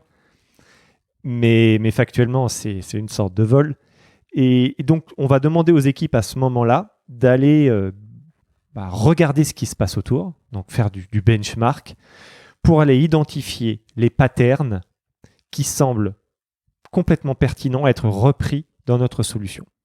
Alors dans le livre, je prends un exemple, mais je crois qu'il parle bien, c'est cette idée de voiture. Quand je ne sais pas si tu loues des voitures, Gauthier, mais moi j'en loue régulièrement, et quand je loue une voiture, je sais la démarrer, je sais sortir du parking, je sais aller au feu rouge, ça je sais très bien faire. Par contre, une fois sur deux, il y a une radio insupportable dans la voiture que j'arrive pas à éteindre. Et donc, la raison, elle est simple. Les constructeurs automobiles, ils réutilisent des patterns existants dans tout un tas de domaines, et tant mieux pour la sécurité routière. Et ils ont des ambitions d'innovation fantastiques à chaque modèle sur le système audio, voire le système GPS. Et voilà ce qui se passe. Et moi, je loue des voitures et je crois qu'on est nombreux à ne pas la louer pour le bonheur de découvrir une nouvelle interface audio. Ça m'est complètement égal. Moralité, qu'est-ce qui se passe maintenant ? La meilleure solution, c'est de brancher ton téléphone, d'utiliser ton app Spotify pour gérer la musique et tout le monde est content. Et ça n'enlève rien à la valeur de la voiture. C'est juste que cette espèce de tentation de recréer des choses, en fait, elle flatte plus un ego des concepteurs qu'un besoin des utilisateurs. Donc, pour revenir à l'activité, on va aller chercher ces fameux patterns, ce fameux clignotant, pédale d'accélérateur, et on va les remettre dans notre produit. Alors, ça peut être typiquement le fonctionnement d'une carte. Tu as envie d'intégrer de la géolocalisation dans ton système. Bon, pour presque ne pas caricaturer, on prendrait Google Maps et on amènerait ça aux équipes dev en disant, voilà, grosso modo, en fait, c'est ça qu'on veut en termes de comportement. Ça, c'est la garantie que les gens qui vont venir sur mon produit, ils vont retrouver la map, ils vont savoir comment l'utiliser, ils ne vont pas dépenser d'énergie à se retrouver dans ce nouveau pattern qu'on aurait inventé. Par contre, évidemment, les éléments nouveaux, ceux-là, il y a énormément d'énergie à mettre dessus. Et c'est aussi une façon de décider à quel point l'équipe va focaliser son énergie. Tout ce qui existe déjà et qui fonctionne, on le reprend. Ce qui est nouveau, on met toute notre énergie dessus. Et donc, cette activité-là, on va la proposer. Là, j'ai beaucoup parlé de design parce que c'est mon cœur d'activité, mais c'est la même chose pour le marketing, typiquement, le product marketing. Si l'équipe fait partie, dans l'équipe, il y a un product marketer qui va aller chercher quelques accroches qui lui semblent absolument fantastiques, on y va. Le contenu aussi, parce qu'on a souvent tendance à l'oublier un petit peu dans le process. Les content designers qui vont trouver quelques mots-clés qui leur semblent parfaits ou des tourneurs de phrases. Voilà, donc tout le monde est invité à participer à cette activité de vol en équipe pour aller récupérer les patterns qui vont constituer une partie de l'expérience. Tu as couvert un grand nombre de questions que j'avais sur ce point-là. Le dernier qui me reste, et c'est, je pense, le seul point où j'ai été un peu perdu dans le livre, c'est est-ce que c'est... Alors, il s'agit de 5 éléments, 5 idées qui sont reprises, c'est ce que vous dites dans le livre. Est-ce que ces 5 idées doivent être en lien avec les touchpoints ou est-ce qu'elles sont en lien avec d'autres éléments ? Alors, ces 5 idées, elles sont en lien avec l'expérience qu'on a envie de proposer à nos utilisateurs. Donc, si tu veux, elles peuvent être liées à un touchpoint. Et effectivement, si tu as mappé les 5 moments clés, mais qu'en fait, ton idée, elle est en dehors de ce flot d'expérience, ça marchera pas. C'est très étrange. Alors, bon, maintenant, on n'oblige pas un mapping, surtout que tu peux avoir 3 idées qui vont être concentrées sur un point particulier et les autres davantage dispersés. Donc, on ne fait pas cet exercice de mapping. Par contre, si c'est complètement déconnecté, c'est étonnant et il va falloir se poser cette question sur est-ce qu'on a bien imaginé le bon parcours ? Parce que là, on est en déconnexion. D'accord, donc ça veut dire qu'on peut se concentrer sur plusieurs solutions ou en tout cas plusieurs idées sur un touchpoint et se dire il y en a un qu'on laisse de côté pour l'instant. Oui. En fait, on les appelle les gold nuggets. C'est les pépites d'or. Et c'est vraiment ça. Enfin, quand tu pratiques cette activité de recherche de pépites, tu te rends compte c'est un petit peu comme les activités créatives en fait. Et c'est pour ça que j'aime tant cette activité et que je trouve dommage qu'elle ait peut-être une couche indésirable ou comme si on était en manque de créativité parce que c'est fantastiquement créatif de regarder des tonnes de produits et des tonnes d'écrans pour aller chercher une espèce de moment d'inspiration en se disant mais attends, ça va être parfait dans ma réponse. Par contre, ça va aussi avec l'imprévisibilité de ces choses-là. Donc de se dire attends, je veux en trouver un par touchpoint, c'est compliqué. Il faut creuser et aller chercher celles qui font vraiment beaucoup d'écho. Donc pour répondre à la question, oui, on peut avoir 2 ou 3 gold nuggets sur une page où on se dit mais là ça va tout changer. Ok, et donc ça veut dire que si tu n'arrives pas à en trouver sur certains autres points, c'est là où tu vas devoir creuser et fouiller pour trouver des solutions qui n'existent pas encore. Oui, et on va de toute façon devoir créer plein de choses. hein. C'est-à-dire que quand bien même j'ai une pépite sur, allez, disons un email qui fait partie de mes touchpoints, je veux dire, tiens, cet email-là, pour l'éducation, il est parfait et je vais l'utiliser comme touchpoint. Bon, peut-être que là-dessus, tu as une tournure de phrase. Tu dis, attends, là, ils l'ont fait, eux, ça cartonne, c'est super bien pensé, je reprends cette tournure de phrase. Mais alors, bien sûr que la tournure de phrase, ce n'est pas la seule chose qu'il va falloir que tu imagines. Donc oui, dans tous les cas, il va falloir imaginer plein de choses. Et si on revient à cette idée des constructeurs automobiles, ils imaginent plein de choses fantastiques. Hein, c'est un super métier, ces concepteurs de... Voilà. Donc, plein de choses. Par contre, les patterns essentiels, eux, on essaie de les reprendre au maximum. Est-ce que vous voyez un autre point à rajouter sur cette étape ? Passons à la suivante. Donc la 6e étape, c'est execute, exécuter. Là encore, à quoi elle sert et qu'est-ce qu'on a à la fin ? Alors, elle sert à commencer à ce que la solution qui a émergé naturellement prenne vie. C'est pour ça que ce qu'on a à la fin, c'est deux choses. Une qui est très visible, l'autre qui est un peu plus invisible. Ce qui est très visible à ce stade-là, comme livrable de cette étape-là, c'est un prototype. Un prototype de la solution sur laquelle on commence un peu à converger. La partie moins visible, c'est les hypothèses, 3 hypothèses principales qui sont derrière ce prototype-là. En réalité, ce prototype-là, à ce stade, c'est un pari, plutôt très informé au vu de tout le travail qu'on a fait avant, mais c'est un pari. Et donc, ce pari repose sur quelques hypothèses. On fait l'hypothèse que si à tel endroit de l'expérience, on propose telle interface, par exemple, on parie sur le fait que l'utilisateur va réagir de telle manière et que ça va résoudre une partie des problèmes que cet utilisateur avait. Donc c'est ça, le principe d'exécute, en fait, c'est de se dire, ça y est, on a rassemblé tout le matériel nécessaire. Maintenant, il faut combiner tout ça pour créer quelque chose qui soit aussi cohérent que possible et qui résolve la raison de ce projet. Et en fait, c'est une étape dans laquelle on commence à rentrer souvent dans un niveau de détail beaucoup plus fin. Il y a beaucoup d'étapes précédentes qui visent à garder une certaine hauteur, à définir les choses de manière assez macro. Là, on rentre dans le détail et on essaie de faire en sorte qu'il y ait un maximum de détails qui soient justes. Et donc, le prototype, en termes de fidélité, peut dépendre de ce qu'on a défini tout au début du projet, à savoir quelle est l'ambition qu'on a. Donc, est-ce que c'est un projet qu'on va faire un peu rapidement ou sur lequel on va passer beaucoup de temps. Donc, on peut avoir à la fin un prototype de tellement haute fidélité qu'un utilisateur qui sera exposé ne verra même pas la différence avec le produit réel. Ça, il y a certains projets où chez Blackward, c'est exactement ce qu'on cherche à faire pour exposer les utilisateurs à un produit qui va leur permettre d'avoir le comportement le plus naturel possible.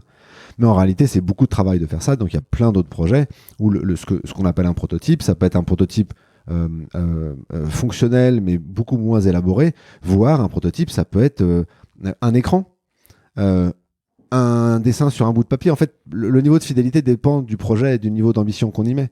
Mais en tous les cas, il y a bien quelque chose qui permet à notre idée de solution de prendre vie pour qu'un utilisateur puisse y être exposé et y réagir. Et quand vous travaillez à cette étape-là, dans quel sens vous orientez tout ça ? C'est-à-dire, il y a 3 hypothèses et il y a une maquette. Est-ce que c'est d'abord la maquette et donc de cette maquette, on va établir des hypothèses ? Est-ce qu'on établit des hypothèses en amont ? Parce que j'imagine que, moi je le vois, on peut proposer plusieurs solutions, elles ont toutes une hypothèse différente. À un moment, on va décider d'aller vers telle ou telle solution et donc telle et telle hypothèse. Comment ça se passe à ce moment-là, de se dire on mise sur telle hypothèse mais sur telle maquette, ou comment ça s'organise ? C'est un vrai processus itératif, hein, cette étape. Mais elles le sont toutes, mais celle-ci en particulier. Et on a appelé ça execute. C'est très en lien. Et pour les designers ou les product managers qui nous écoutent, c'est aussi ce qu'on pourrait appeler la phase de design. Alors, il y a toujours un débat sur le mot design, etc. Mais voilà, donc là, on rentre dans cette phase d'itération très forte. Et les choses vont se construire au fur et à mesure. Il y a une activité des design jam que tu as dû voir dans le livre, qui est un peu fondamentale dans ce parcours-là, qui est en fait une activité quotidienne de Diverge Converge. Hein. Donc là, pour le coup, le nombre de diamants, là, c'est une myriade de diamants, parce qu'il y en a un par jour, où on va explorer, décider. Donc les deux vont s'alimenter, vont se construire au fil du temps. On fait aussi des des tests sous forme de guérilla tests à ce moment-là. Donc, on a des idées, on se dit, tiens, ça, c'est peut-être bien. Allez, on sort dans la rue, on va à tel ou tel endroit, on demande des feedbacks, on revient, on reconstruit. Donc, tout ça cette phase, c'est vraiment une phase de forte et de rapide itération pour arriver à ce proto avec ces hypothèses. Mais ça, pour le coup, le guérilla test, c'est bien quand c'est du B2C, quand tu t'adresses par exemple à n'importe qui voudrait réserver une voiture dans la rue ou un covoiturage. Moi, par exemple, dans mon cas, c'est du B2B. Je ne peux pas aller voir un médecin comme ça dans la rue aussi facilement pour lui poser des questions sur telle ou telle interface. Est-ce que c'est quelque chose aussi que vous avez pris en compte et comment on peut faire à ce moment-là? Oui. Alors pour le coup, d'expérience que j'ai vécu chez Intuit, qui est une entreprise qui développe des outils de comptabilité. Alors là, il y a des experts comptables. Alors c'est une des pistes, hein, c'est la création d'un panel. Donc là, on avait 4, 5, 6, 10 experts comptables qui étaient intéressés par le développement de notre produit. Quand je dis intéressés, c'est pas financièrement directement, mais intéressés parce que ça leur simplifiait la vie, ça leur permettait de créer une relation client, enfin qui avaient vraiment un intérêt là-dedans et qui étaient disponibles chaque semaine dans des conférences ou conférences call ou en physique pour être exposé à ces itérations. Et Intuit, qui est une entreprise qui est extrêmement centrée utilisateur et très branchée sur tout ce processus itératif, ils ont résolu ces sujets-là en ayant des sélections. Alors évidemment, c'est pas la sélection extrêmement riche qu'on peut avoir dans le B2C. Ceci dit, dans la rue, tu as quand même un biais. On descend dans la rue à Paris, c'est pas toutes les rues de France qui sont représentées. Donc, il y a toujours ce biais, mais eux, ils résolvent ce sujet-là avec un panel disponible. Une autre manière de résoudre ce problème dans le B2B, c'est aussi de réfléchir dans quelle mesure le processus de vente peut être l'occasion d'exposer certaines de ces idées-là. Et donc ça, c'est quelque chose qu'on n'a pas dans le B2C, mais qui dans le B2B peut être intéressant, que les discussions qui peuvent avoir lieu dans le cadre d'un processus de vente, peut-être qu'il peut y avoir une personne dans l'équipe projet qui peut accompagner ces équipes-là pour proposer certaines choses qui sont en cours d'élaboration et recueillir des réactions à ce moment-là. Dernière idée pour ce domaine-là, alors je ne sais pas si c'est le cas, peut-être si chez Cardiologues, pardon, c'est les sales. Alors, encore une fois, c'est pas le proxy parfait, mais c'est aussi un vrai proxy pour obtenir des feedbacks. Alors, d'expérience, c'est pas le meilleur proxy pour participer aux séances d'itération. Par contre, pour réagir à des propositions, c'est aussi un proxy intéressant. Et là, pour le coup, tu les as à disposition, a priori, pas très loin. Je confirme, c'est ce qu'on fait. J'ai un dernier point sur cette partie-là. Rémi, tout à l'heure, tu parlais d'avoir des prototypes qui sont chez vous très avancés. J'ai reçu Nicolas Duval qui nous parlait des design systems à l'époque où il bossait dessus. Donc, je mettrai le lien dans la description si vous voulez réécouter. Et je sais qu'il avait poussé le design system super loin pour simplifier le travail. La question que je me pose, c'est pour les personnes qui doivent aller plus vite. Tu disais tout à l'heure qu'on peut baisser le niveau de qualité du design, faire des wireframes. À ce moment-là, qu'est-ce qu'on essaye de tester quand même? Parce qu'il y a des questions d'interface, il y a des questions de flow, il y a des questions de wording, il y a énormément de choses. À quel moment on se dit je suis allé suffisamment loin dans mon prototype pour passer à l'étape d'après? Je pense que c'est le moment de passer à la dernière étape parce que c'est là où on va répondre à cette question-là. Ok, donc 7e étape, décider, decide, et vas-y. En fait, la raison pour laquelle je dis ça, c'est parce que l'objectif de cette dernière étape, design, c'est précisément de prendre une décision à partir de toute l'information qu'on a accumulée dans le projet, et en particulier, ce qu'on vient de créer dans la dernière étape, c'est un prototype qu'on va, dans la dernière étape, decide, exposer à notre population cible. Et en réalité, on appelle ça decide parce que c'est une décision de la part de l'équipe. C'est subjectif en fait. Il n'y a aucun test utilisateur qui se passe de manière parfaite. Ça n'existe pas. Donc en réalité, il y a toujours un niveau d'imperfectibilité qu'il va falloir décider d'accepter. Est-ce qu'on l'accepte ou pas? Ça dépend. C'est à l'équipe de le décider en fonction notamment de est-ce qu'on croit dans le fait que l'impact qu'on cherche à avoir et le temps qu'on consacre à ce projet-là semble être en correspondance avec ce qu'on observe en termes de perception utilisateur. Je voulais juste comprendre un point sur cette étape, puisque effectivement il y a un test final, c'est ce que vous dites, et en quoi il est différent de tous les tests utilisateurs qu'on a fait jusqu'à maintenant, l'étape d'avant? Pour moi, il est différent de deux manières. C'est que là, on teste l'intégralité de la solution. Et en réalité, c'est le test final quand on décide que c'est le test final. Ce livrable, il s'appelle Go, No Go. En réalité, si la réponse de l'équipe, c'est en fait non, on a l'impression qu'on n'y est toujours pas, parce qu'il y a une hypothèse fondamentale qui est complètement fausse. On pensait que en exposant les utilisateurs à telle interface, ils allaient se comporter de telle manière, et visiblement, on s'est complètement planté. L'équipe est en capacité de se dire, il faut qu'on revienne en arrière et qu'on corrige les choses. Donc en réalité, ce qu'on pensait être le test final, c'est pas le test final. Donc en fait, le test final, c'est celui qui permet soit à l'équipe de se dire go, en fait ça y est, on a atteint ce qu'on espérait, soit, et ça arrive parfois, de se dire on abandonne. Pourquoi ? Parce qu'on a vraiment l'impression que c'est le meilleur effort qu'on pouvait apporter à cette intention-là, et visiblement ça marche pas. Et pour moi, c'est pour ça que c'est un travail de discovery, c'est qu'on est en train de découvrir la solution qui pourrait fonctionner. Parfois, il n'y a pas de bonne solution, ou alors peut-être que parfois le coût de la solution, il ne vaut pas la chandelle. Donc, ce qu'il a de particulier, ces tests-là, c'est que c'est celui qui celui qui va nous donner confiance dans le fait que ça vaut le coup d'investir dans une phase de delivery. Il a en fait, une des raisons pour lesquelles on l'a distingué aussi, c'est que en termes d'efforts à mettre dedans, on est toujours dans cette idée que si tu n'as pas de temps, tu vas très très vite. Enfin, si c'est sur des projets où tu passes un peu de temps, les méthodes peuvent être aussi un petit peu différentes. C'est-à-dire que dans l'itération rapide, tu peux aller faire, on parlait de guérilla, ou de... voilà. Si on reprend l'exemple du sales, il faut avoir un grand niveau de confiance pour se dire, en fait, mon proto, je l'ai montré à un sales, ou à 3 ou 4, ils me disent que c'est bon, on part en développement. Voilà. Donc ça, ce que disait Rémi, c'est extrêmement important parce que c'est un niveau de confiance de l'équipe. D'accord ? Donc si vous êtes super confiant parce que vous avez votre go, eh ben go. Mais dans la plupart du temps, ce qui se passe, c'est qu'on a quand même envie dans cette étape de mettre en place un protocole de test un peu plus carré, solide que ce que tu vas pouvoir faire dans les itérations rapides. Donc on va grosso modo passer du guérilla un peu à l'arrache qui a de la valeur mais qui va vite à un test d'utilisabilité plus classique avec de la modération, avec du scénario à réaliser. Et peut-être une subtilité qui est intéressante, c'est qu'on reste sur ce parcours général et donc on inclut les touchpoints. Alors là, on peut revenir à ce sujet de touchpoints, mais les 5 touchpoints sont dans le prototype que tu vas tester.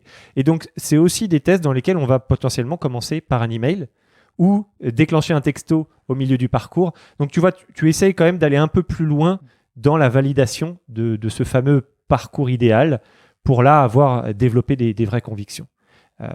Et le sujet d'avoir une conviction d'équipe, on insiste beaucoup dessus parce que c'est des données qualitatives. Et ça, je crois qu'on le dit à pas mal de reprises dans le livre. Le qualitatif, c'est extrêmement riche, mais ça ne prend pas la décision pour toi. Et donc, il va falloir la décider en équipe. C'est le go-no-go. Rémi, j'aimerais bien revenir sur cette question-là du go-no-go. Justement, tu parlais de s'il y a un no-go en se rendant compte que vous êtes allé le plus loin possible, mais que ça n'a pas marché. Est-ce que c'est plutôt possible de remettre en question une étape du parcours et de se dire, par exemple, c'était pas la bonne métrique dès le départ et refaire toute la méthode depuis le début, ou est-ce que vous passez à autre chose parce que vous avez passé trop de temps dessus, ou il n'y a pas de bonne solution, pas de bonne réponse?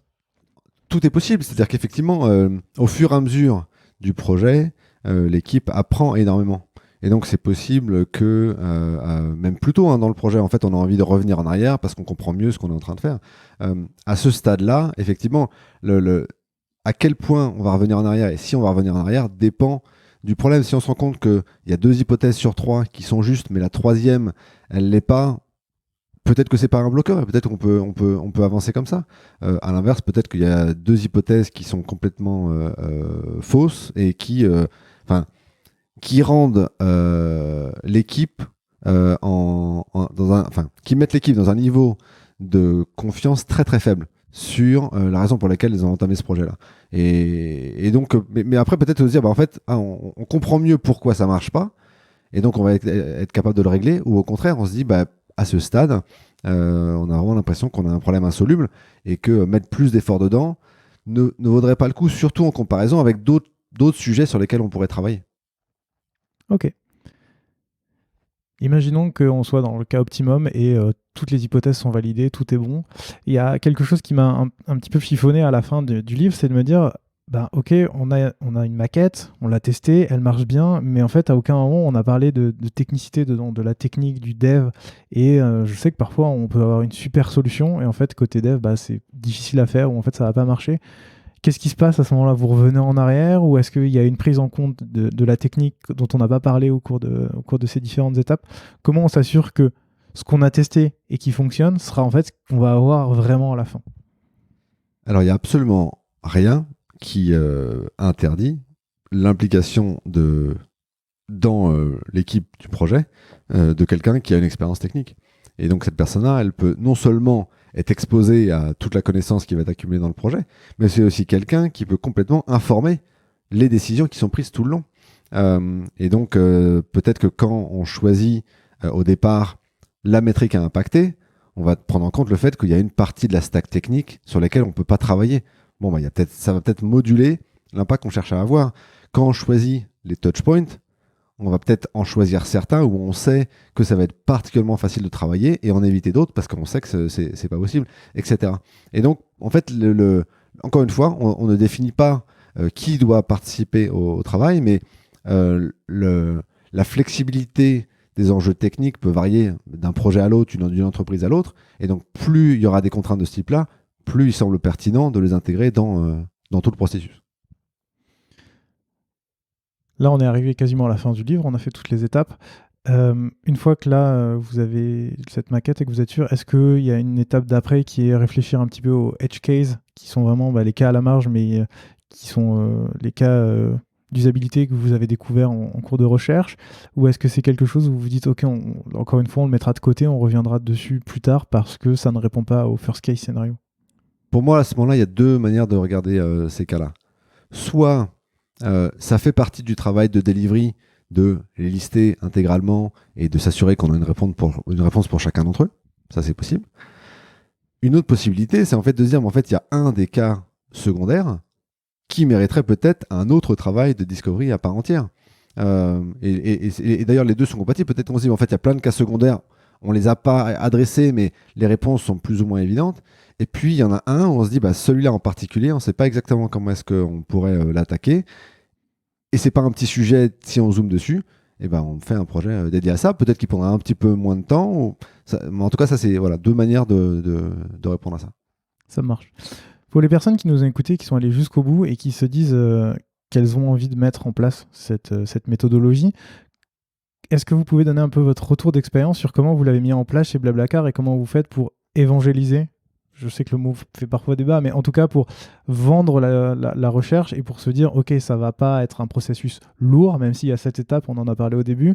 Comment on fait? Parce qu'il y a encore beaucoup de boîtes qui ont du mal à mettre en place la discovery. Comment on intègre ça et comment on le vend? Écoute, je crois que la clé, c'est finalement de se poser 7 questions. Hein. Donc la méthode, on pourrait la résumer en 7 questions auxquelles il faut apporter une réponse. En tout cas, moi, c'est ce qui me semble marcher le mieux dans les premières étapes d'évangélisation. C'est si on reprend la première étape, de parler à l'équipe, de dire, ok, est-ce qu'on est bien clair? Est-ce qu'on est tous clairs sur la métrique que l'on cherche à impacter? Voilà. Ça, je crois que c'est le coup est à peu près nul. Hein, c'est de poser une question. Si on ne l'est pas, forcément, ça va soulever des discussions. Se dire, attends, on n'est pas d'accord alors. Et engager vers un processus de clarification. Et c'est valable pour toutes les étapes, en fait. Est-ce qu'on est clair sur la manière dont on va la présenter, cette fonctionnalité? Même si on ne demande pas de faire quelque chose d'extraordinaire, est-ce que vous savez tous autour de la table, voir un peu comme vous allez en parler à votre compagnon ou à vos parents? Et donc, pour moi, c'est ça la mécanique, c'est de se poser ces questions. Ensuite, ça amène sur qu'est-ce qu'on fait pour répondre à ces questions. Donc, on met en place cette mécanique d'exploration, etc. Mais c'est un processus qui est finalement assez doux parce qu'il met le doigt sur des choses auxquelles tout le monde a envie d'apporter une réponse. Et c'est un petit peu ce qu'on fait aussi avec des gens qui lancent leur entreprise ou de toutes petites équipes. On dit aucun problème. Il n'y a pas besoin de moyens, il n'y a pas besoin de temps. Juste soyez très très clair sur le fait que vous êtes aligné et confiant sur les réponses à ces différentes questions. Voilà, ça c'est une bonne méthode pour déclencher la discovery discipline et pour la faire grandir. Je crois que l'erreur courante, s'il fallait refaire une partie erreur courante sur cette partie-là, ce serait de vouloir tout faire d'un coup, de vouloir imposer les choses. Et c'est pour ça aussi qu'on a voulu que finalement la partie un peu essentielle de notre méthode, c'est 5 pages, c'est 7 livrables, pardon.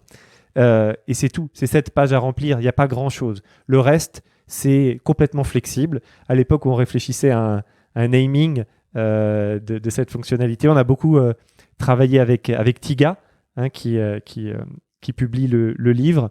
Et une des idées qui était venue dans nos discussions, c'était de parler d'un accordéon. Alors c'est un peu difficile, la méthode accordéon, ça fait moins rêver, mais elle a vraiment de ça, elle a vraiment ce côté très large et très compressible. Et donc un bon point d'entrée pour la méthode, c'est la partie très compressible, qui est en fait essentiellement ces questions auxquelles on veut apporter une réponse. Et effectivement, le partenariat qu'on a avec Tiga, donc qui publie le livre, il nous a énormément aidé à nous assurer que la méthode qu'on propose, elle fonctionne pour tout type d'entreprise. Et donc si une entreprise, on a l'impression qu'elle parle de très très loin d'un point de vue discovery, eh ben, on peut commencer en faisant juste des petits pas. Et peut-être que parfois, moi quand j'entends quelqu'un qui me dit j'ai pas le temps de faire la discovery, je crois que c'est parce que quelque part dans leur inconscient, ils mettent la barre beaucoup trop haut en fait. Et ce qu'on voit, c'est que les 7 livrables, on peut les remplir en équipe en moins d'1 heure. Après, une fois qu'on les a remplis, si on se dit il y en a un des 7 là, on a vraiment l'impression de complètement inventer les réponses et on n'est pas du tout confiant. Bon, c'est peut-être là-dessus qu'il faut passer un peu plus de temps. On n'a pas besoin de faire comme si on ne savait rien et on n'avait aucune certitude. On a le droit d'avoir des certitudes ou des convictions fortes. Et puis, plus on gagne en pratique, plus en réalité ces activités-là et la rédaction des livrables est rapide. Donc en réalité, on gagne de plus en plus de temps. Mais si on part de loin, il n'y a aucun problème.